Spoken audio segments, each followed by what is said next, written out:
For over 25 years, Sandra Pepera has been advocating for the empowerment of women. A career diplomat and international development specialist, Ms. Pepera has held many crucial positions throughout her career, from serving as the senior officer at the UK's Department for International Development to her current position as the Director for Women, Gender, and Democracy at the National Democratic Institute in Washington, D.C. Much of Ms. Pepera's career has focused on working in and on transitional economies, with an emphasis on building resilient and inclusive institutions. She led work on women in politics at the University of Ghana and in outreach public policy during political shifts in the early 1990s, and worked with the ANC Women's League during the transition from apartheid to democracy in South Africa in 1993. Her commitment throughout her career to the political and economic empowerment of women resonates deeply with both the mission of the Albright Institute and Wellesley College as a whole. Here to talk to us about gender, disinformation, and democracy, it is my acute pleasure to introduce you all to Ms. Sandra Pepera. Hi, good morning, everybody. Thank you, Marley, for your introduction. I asked her to be short, but it was still long enough to remind me just how old I am. I'm delighted to be with you all here today, and thank you to Professor Metaxas and to Joanne and Julie and Rebecca and Alma, all those who've helped get me here in one piece. Let me just say a couple of things. Of course, we are intimately bound to the Albright Institute because the chair of NDI is, guess who? Madeleine Albright. So I'm not sure whether it's her fault or something else that got me here, but it's still a pleasure. I have known about Wellesley pretty much all my life because it was one of the places that people talked about in the UK when they talked about excellence in education for women. And so really I won't get a chance this time to have a good look around the campus, but I'm hugely delighted to be here this morning. I walk around a lot and I talk very fast, so stop me if anything gets slightly garbled. Let me first tell you about the title of this topic. One of the privileges of being a senior person like myself is I can ask my junior colleagues to do things for me. So I said to one of them, okay, so I'm going to Wellesley and this is the theme for the year. And somebody come up with a title and a theme for my talk. And this is what they came up with. And when I finally, on Saturday, because I'm very lastminute.com, when I finally looked at it on Saturday and thought, oh, I had to call my colleague and say, okay, so what does it mean? And she told me it was a clever, perhaps too clever, play on the words, altered political bodies. And what she was talking about, and what she thought I should talk about, is the issue around political institutions, altered or not for gender, and how gender is being altered by or impacted by the disinformation piece as well. And I'm very glad and somewhat nervous to have Prof. Metaxas at the back of the room, because I know he's a computer guru. And I will also say up front that one of our main targets are, of course, people like Professor Metaxas, like him, but not him. I'm sure he is completely gender-informed and gender-aware in every algorithm that he writes. But there are a lot of people out there who aren't, and they are causing significant problems. But our core mission at NDI is about democracy. And I know a lot of you are political science majors and that you will be discussing this at various points throughout the Institute. So what I'd like to do in the next short while is use the presentation as a roadmap for a discussion. I mean, I'm not delivering a lecture. I'm banking on learning more from you all than I actually impart. I'm happy for you to butt into the presentation at any point in time. I'd quite like to get to the end of it, but it doesn't mean we have to.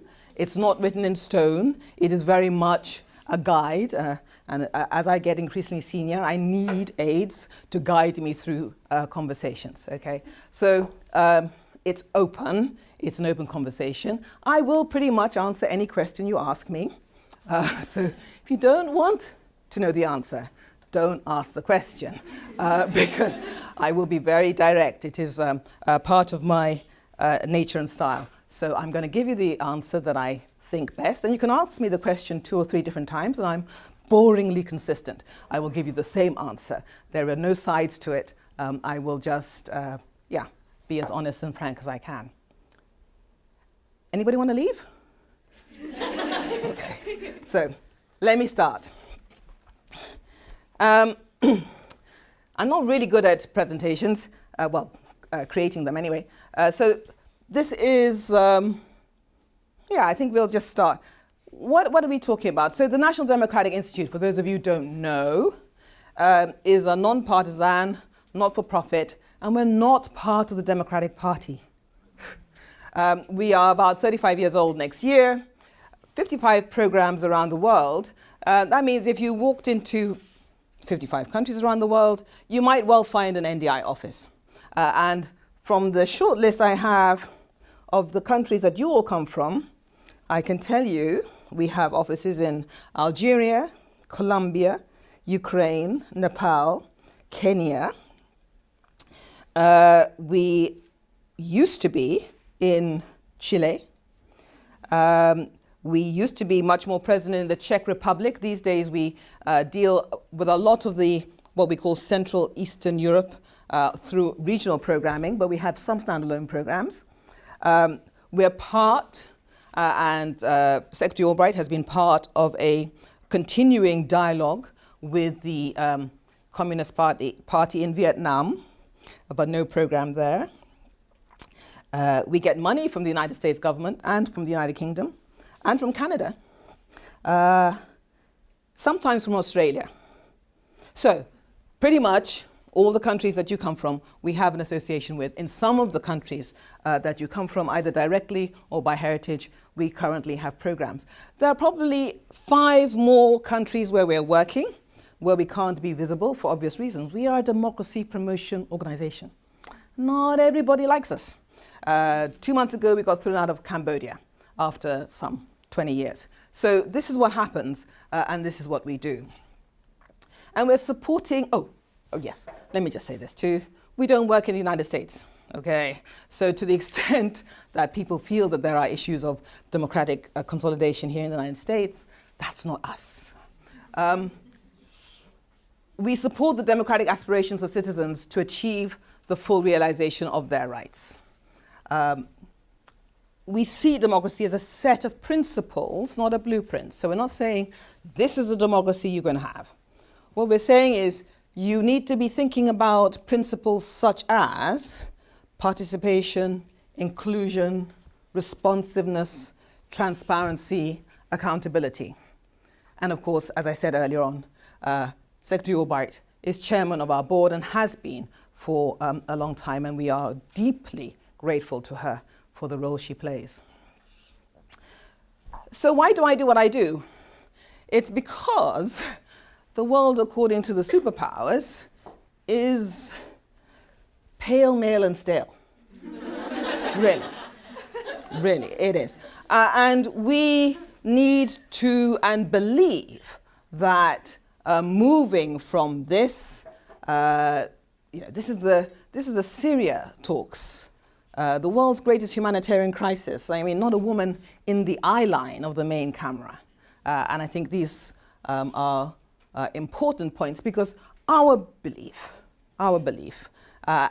increasingly backed up by research, is that women's inclusion changes politics. It changes what's talked about, it changes the institutions, it secures better policy outcomes, it makes sustainable peace more likely. So we want to move from these sorts of images. You gotta love the Swedes. This is the minister for something or other in Sweden who decided to, if you like, do a pastiche. You remember that photograph of Donald Trump and all those white men signing away some reproductive health rights that you all thought you had? This was the pastiche of the minister of, I think she's the minister of agriculture in Sweden. You know, she put up, she was making the point, if a whole lot of men in the world ever saw a photograph like this, they'd be up in arms. But the other seems completely acceptable. Is it? We say no. Fundamentally and emphatically, we say no. And then, of course, you have Canada. Thank God for Canada. It's because it's 2015, and you have Pierre Trudeau and his multi-gender, multi-ethnic, multi-everything, 50-50 cabinet. This must be where we want to get to. Let me just say, just in case you were not aware of the fact, youth is a masculine noun. So when people talk about youth, frankly, they're not talking about you very often, right? This, on the left, was the proposed logo by one of our key partners for Democracy Youth Day. And we said, sorry, that doesn't really work for us. They sent it to my team. Can you believe it? They sent it to my team to approve. Which is like, are you joking? And we actually had a debate with them. We had a debate with them about how inappropriate the male Superman character was. And because they were like 10 minutes to the deadline and, you know, not really able to think of anything else, we ended up with what happened on the right. You know, it's better. It's not a full realization of the concept that we would have liked, but we weren't going to sign off on this one. But in broader terms, I think when we look at how language sets up and actually reflects the current structures of gender relations, we have to understand that youth in particular seems to be a very masculine noun. Just some more photographs of how, again, this plays through. We were working with the guy in the black in the middle in the top photograph is a leading rapper from Nigeria. Please do not ask me his name, but it was great. He wanted to be part of the solution to electoral violence in Nigeria.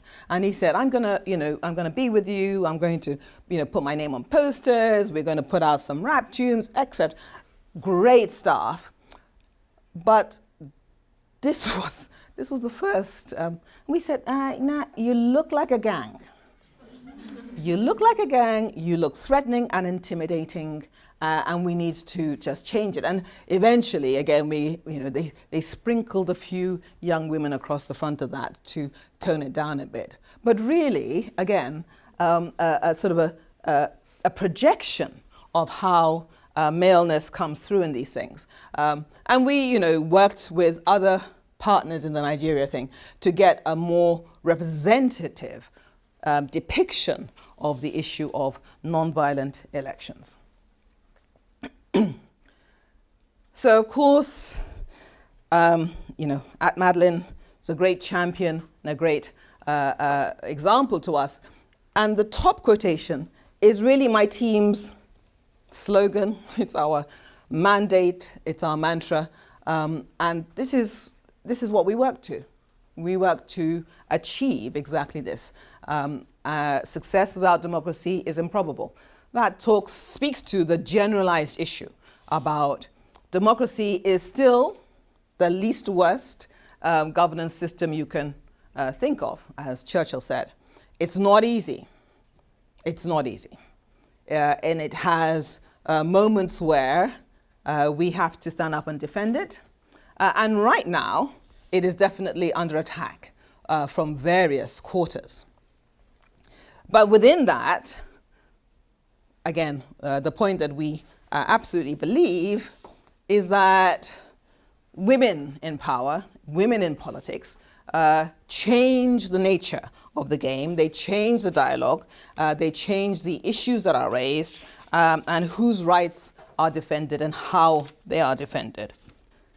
But where do we start in the first place? This is a word cloud of a letter that I sent to one of the co-chairs of the UN high-level panel on women's economic empowerment. This is the last UN Secretary General, Ban Ki-moon. As he was exiting the door, he sets up this high-level panel, and they are supposed to be focused on women's economic empowerment. And I said, okay, fine. But it's not enough.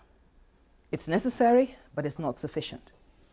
And I think, again, if we look around the world and we see, I know that there's somebody in here who's been working with the Grameen Bank, having lunch with you. Somebody, no? Yes, there you go. If economic empowerment were enough, would the women in Bangladesh still be in the state that they're in, with all the deportations that they have? Don't answer now, but that's the sort of issue we want to get to.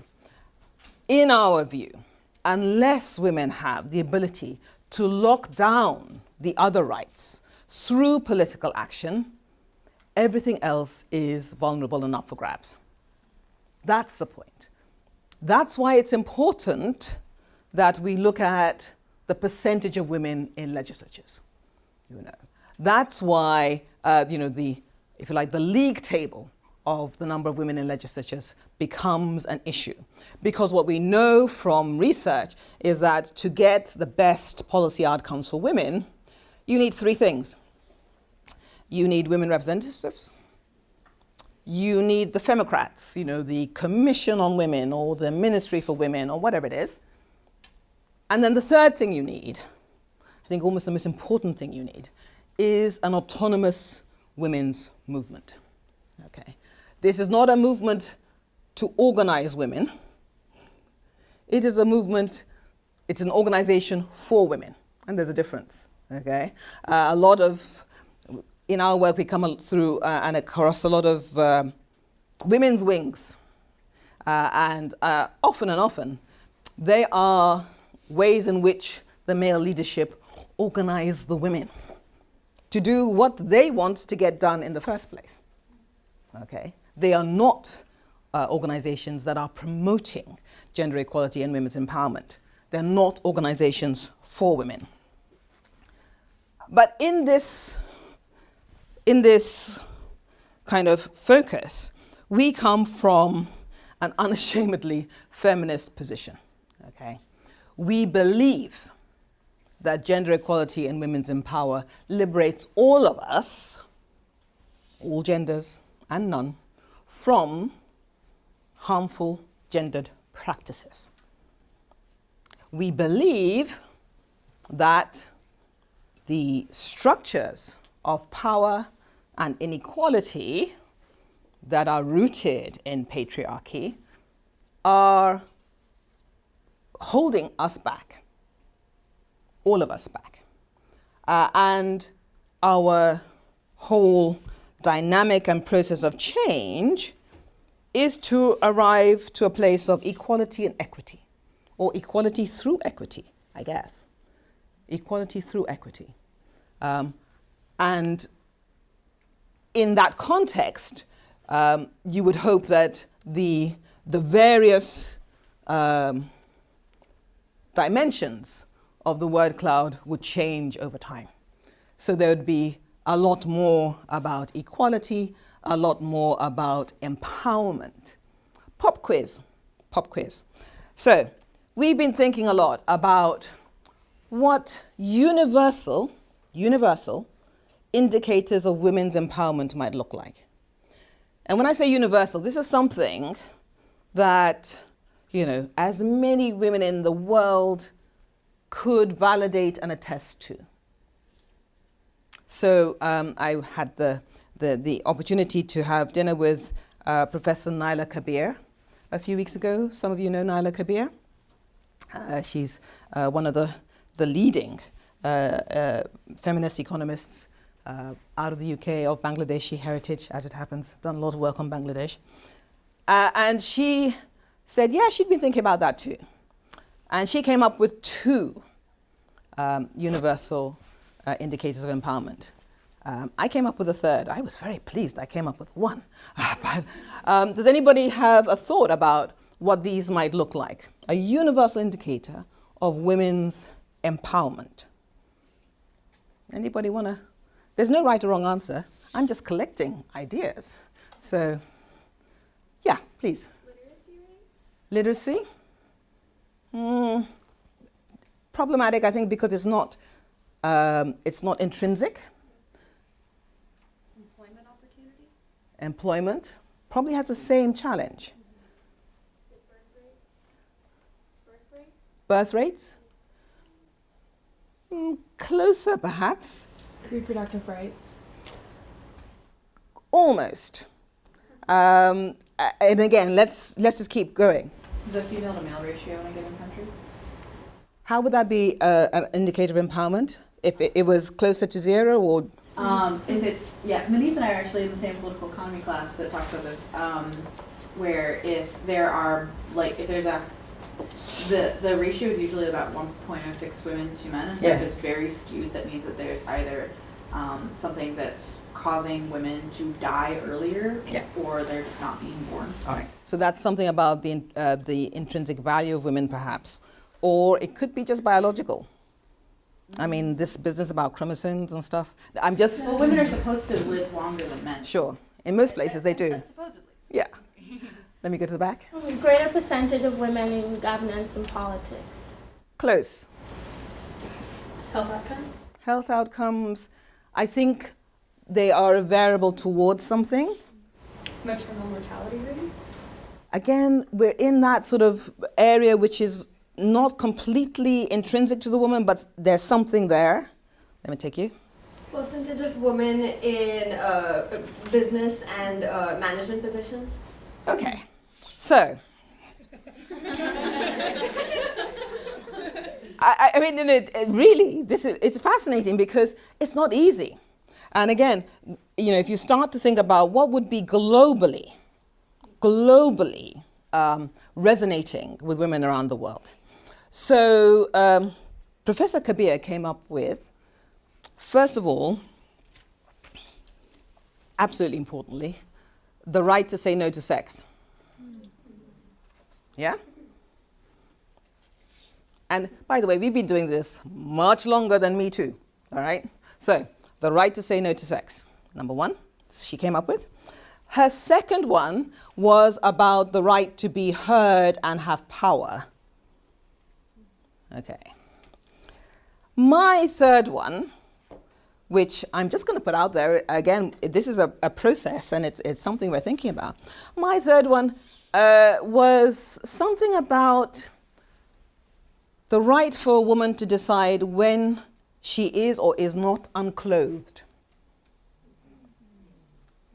Now, and it's maybe because I'm in that political space that comes to me, because it's also because I have West African heritage, because, in many traditional cultures, women's protest was often about stripping off and walking down the streets. The British were half scared out of Nigeria on the Abba riots because the market women stripped off and walked down the streets. In Russia, you've got pussy riots. I mean, this business about deciding when you are clothed or unclothed might also cover the whole issue. When I was, years ago, when I was growing up, there was a whole issue about whether or not being an exotic dancer to pay your way through college was demeaning or not. So if we had something that talked about a woman's right to choose when she is or isn't unclothed, that might cover something like that. If we had something about women's right to choose when she is or isn't unclothed, that might lead us to more intelligent conversations about burqas and hijabs. Yeah. But anyway, no, let me carry on. I leave that with you. I'll come back to you in a minute because I'm realizing I'm chattering away and I haven't got through. I want to make a bit more progress on this thing. So we start from a feminist position. Patriarchy, bad. What we're trying to do is arrive at a place of gender equality and women's empowerment that liberates all genders and none from harmful gendered practices. And it's weird because the world as we see it is really problematic.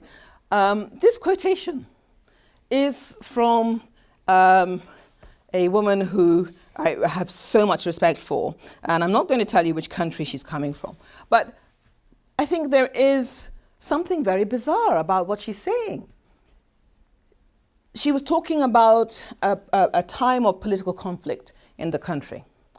And she said there's a kind of continuum, perhaps best symbolized in the way which murders of women, not related to the political situation, have been referred to by police officers as ordinary, decent murders. If that's not Kafkaesque, I don't know what is. How does the murder of women become relegated to something that is normal because the political conflict is seen as something much more important? But to actually have a section, you can imagine, in police reports that might say, ordinary decent murders, women, lots. I mean, this is bizarre. And then she talked about the aftermath once the settlement had been arrived at and things were supposed to be getting better. And how, again, the issue of violence against women was not taken as being central to the settlement of violence in the broader political context. And if you have that situation, then police resources are almost entirely taken up with combating paramilitary activity, and media attention is focused on the political situation. It becomes almost impossible for women in these situations to engage in any way outside the home. She says even doing the simplest things becomes a terrifying ordeal. This is an extreme situation, but I think sometimes, if you like, illustrating it in the extreme brings home the barriers that are inherent in trying to support women to engage politically.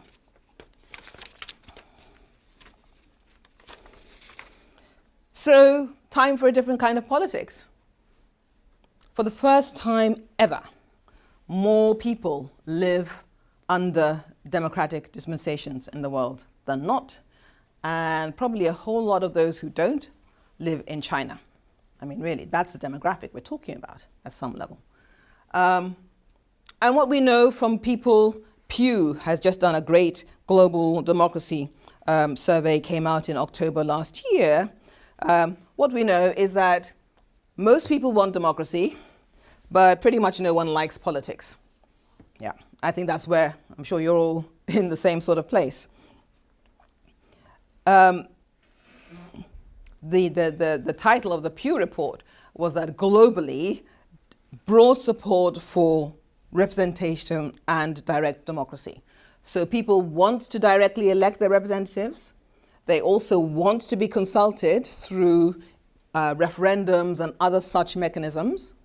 They would like their representatives to have technical capacity, to be competent in doing what they want to do.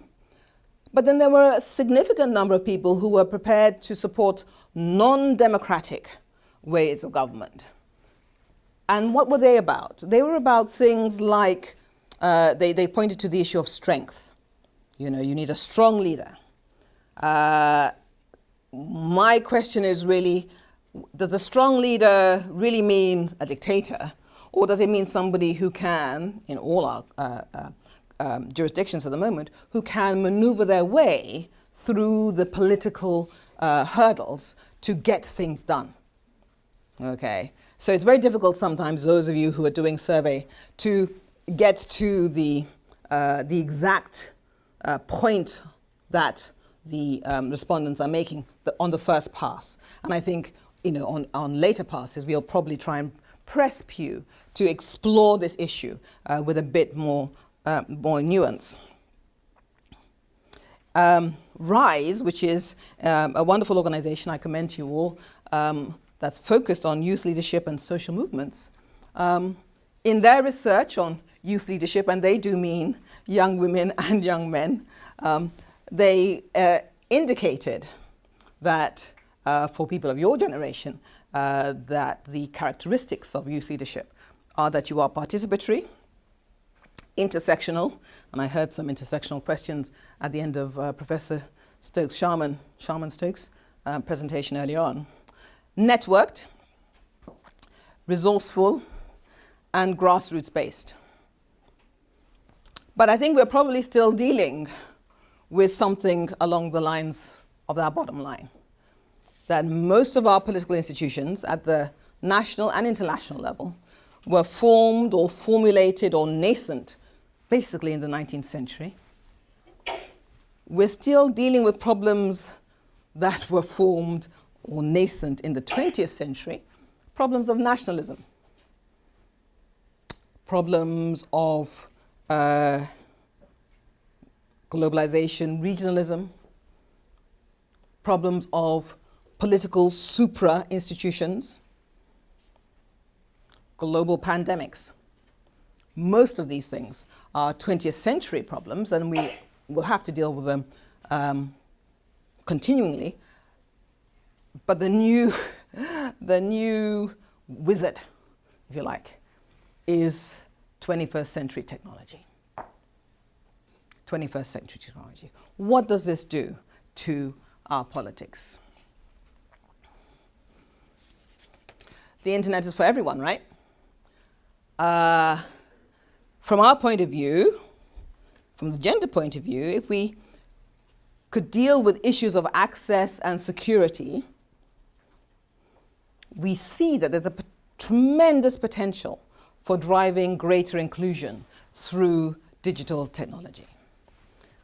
Right now, as I stand here, we have submitted a proposal to a US government department that specifically looks at how would intersectional communities of women who may, just because of their physical appearance, be under threat from political activity, how might they use technology to overcome that? Okay. We know that in many places where, again, not only the general society isn't able to be out there participating and advocating for their rights, we know that women can be doubly pressured in those societies. And there are a lot of women on the internet organizing quietly, stealthily, behind closed doors, because that's a safe place for them to be. On the one hand. But misuse of the internet has become the greatest threat to both the ambition of the internet and the integrity of the internet. And this is really where that piece about democracy and disinformation and digital world come together.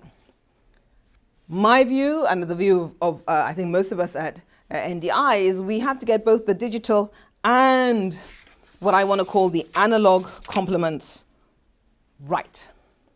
So digital complements, yes, your infrastructure, your towers, your networks, and then, but the analog complements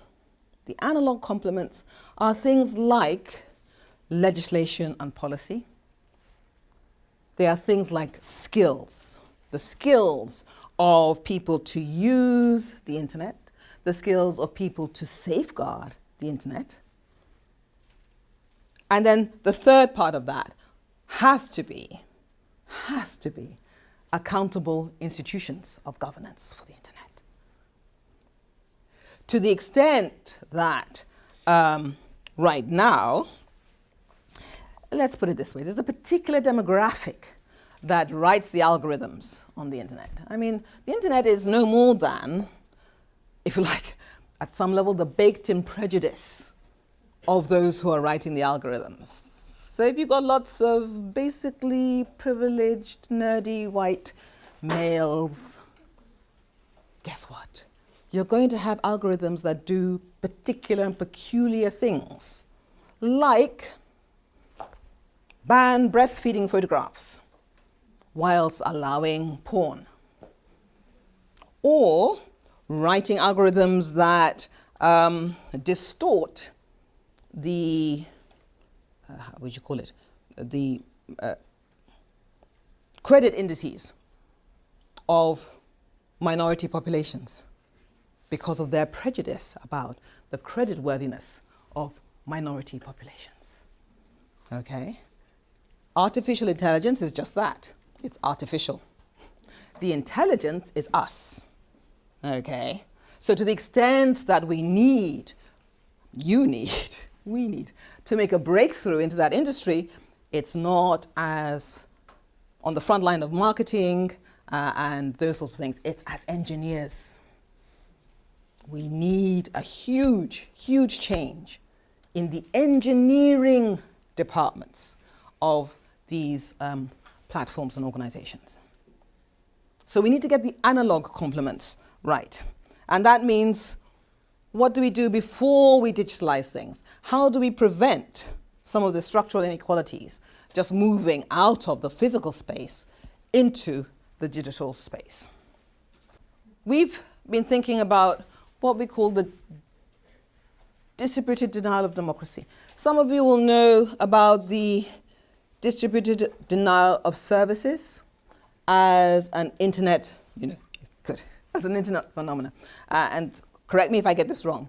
But basically, it's where you have the ability, or somebody has the ability, to do all this in order to disrupt the services that are available to you on the internet. And we've just kind of played on those words and suggested, if you do all this to undermine democratic culture and practice, then we have a situation of the distributed denial of democracy.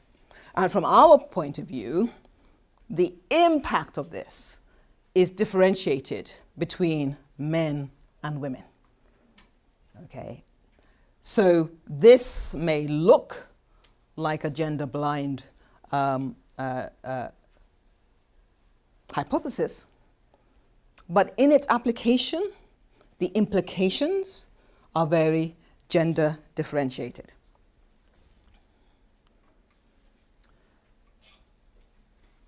And if we bundle all that happens under the distributed denial of democracy together, we end up with a range of dynamics and issues that we would like to call, or we sort of harness under gender and disinformation.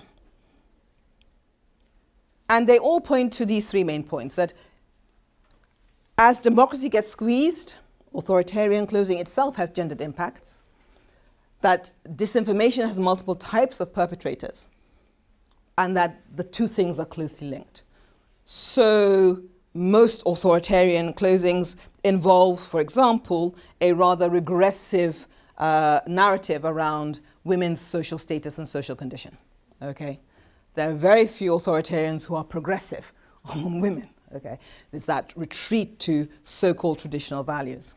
We also know that disinformation is used by state-enabled operatives, but it's also a part these days of global, sometimes transnational networks to discredit voices and to remove certain voices from the political discourse.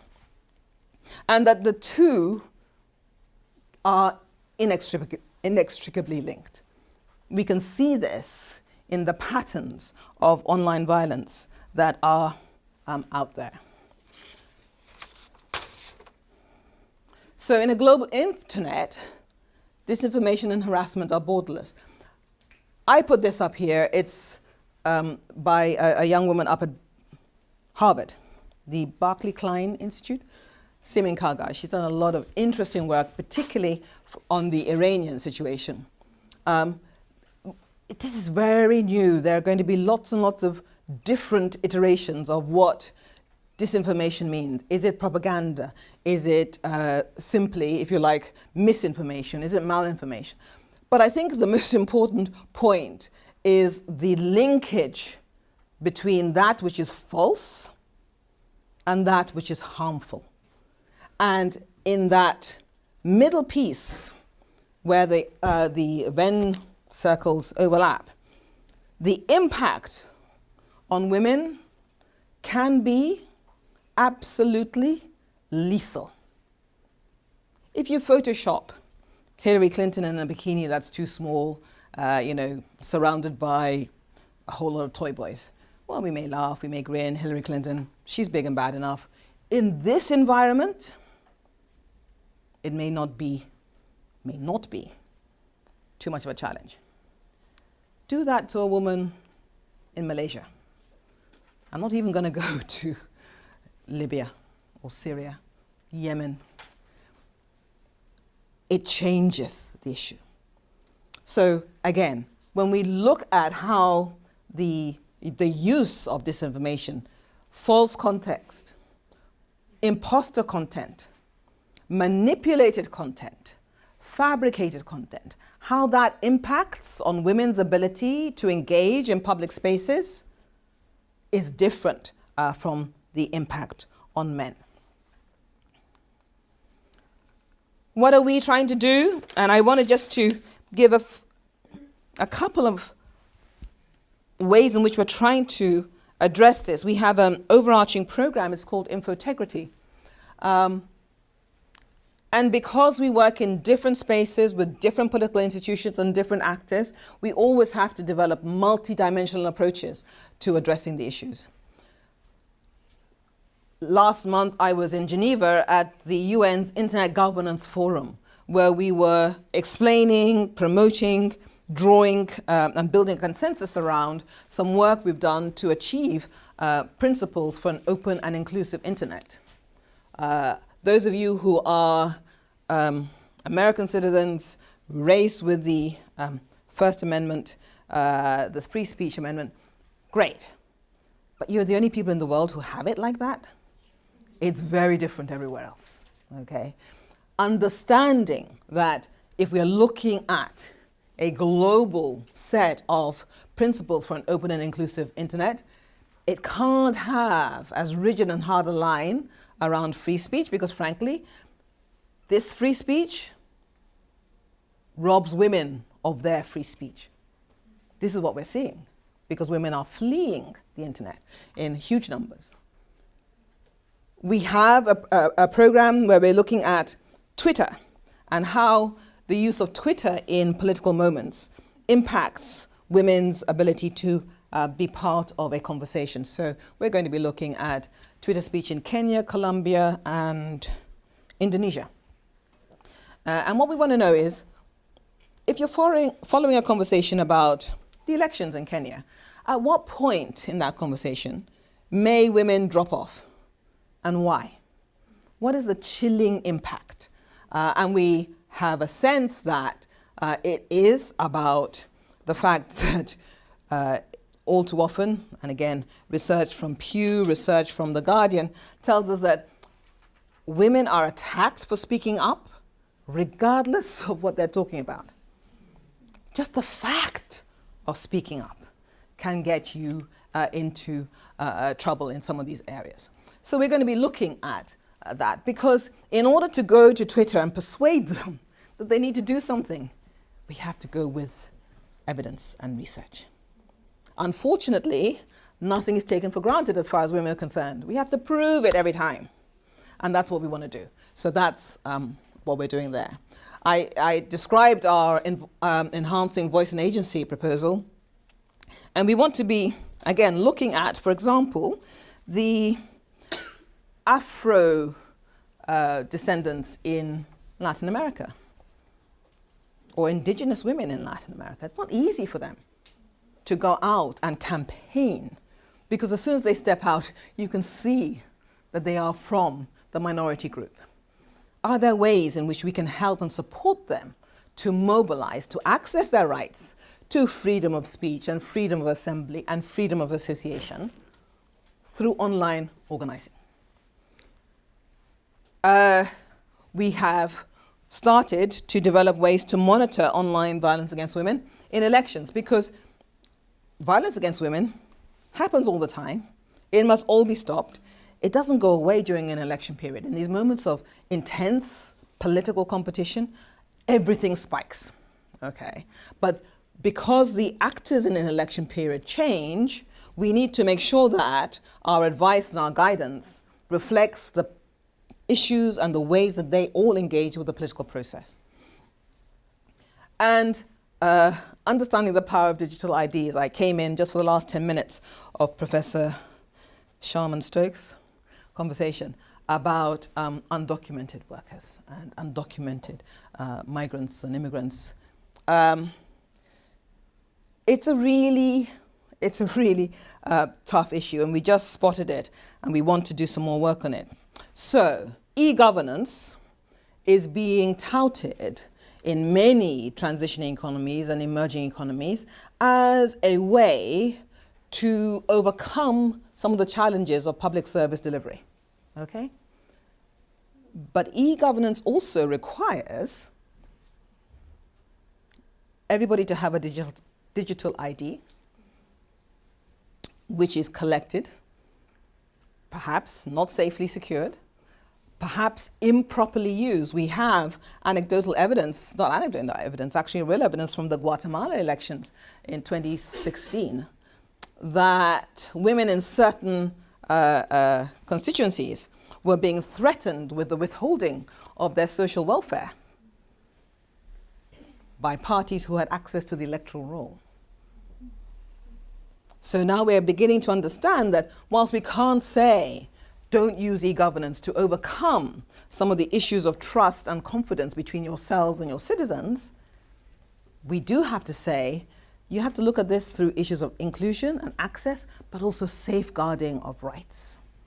Okay. How do we make sure that even as we support stronger electoral rolls and the use of e-governance for electoral processes, we're not also providing the less scrupulous political actors with the ability to actually threaten and manipulate their voter populations. So that's one more element of what we're going to be looking at. I think, I've come to the end. I think it's a hugely important issue for us to understand how actually digital technology, it's not so much even the disinformation, it's just the use of digital technology is changing the nature of our politics and has a particular impact on the way women engage with that politics. It's not all bad, but I think too often we have gone forward unthinking as if there is no such thing as gender differentiation, as if everything is gender neutral, and it isn't. It isn't. I was interested to hear Professor Stokes-Sharman talk about the Electronic Frontier Foundation, which in its earliest days, certainly I had to just double check because she mentioned it. She said it was an interesting organization. In its earliest days, it was one of the scariest organizations on this issue because it was so focused on, if you like, no principles, no rules, no regulations. The internet should be open. The problem is that, an open internet is not a free internet. It's not an inclusive internet. That's the issue. But I think, again, some of the work I saw very quickly just at the back of the room an hour ago suggested that they are doing other things as well. But I think the key message that I want to leave is that as these technologies shift not only the way the political institutions work, not only the social contract between citizens and the government, not only the social contract between ourselves as members, I hope, of a global social movement that is about equality and justice and change for all, we have to understand that gender is at the heart of this, and it's in some ways the lightning rod. It's the lightning rod for what becomes equitable and just and what doesn't. I always say if you brace open the space for gender, you brace open the space for every other demographic population, because women are 50% of everything. And I love the way, women and other marginalized populations. Well, no, actually, it's just women, because they are 50% of the disabled and of the youth and of the ethnic minorities. Women are 50% of everything. So if you brace open that space, you're bracing it open for a broader commitment to inclusion and justice. Diversity is a choice. Sorry, diversity is a fact. Inclusion is a choice. You have to do something. You have to do something. You have to make a commitment. You have to move from being a bystander to being engaged. I know that's not difficult for you in this room. I hope that you will take your capacities and your privilege and your understanding and learning and empathy and put that to the service of others who don't have the opportunities that you've had. Thank you for listening. I've taken way too much time, but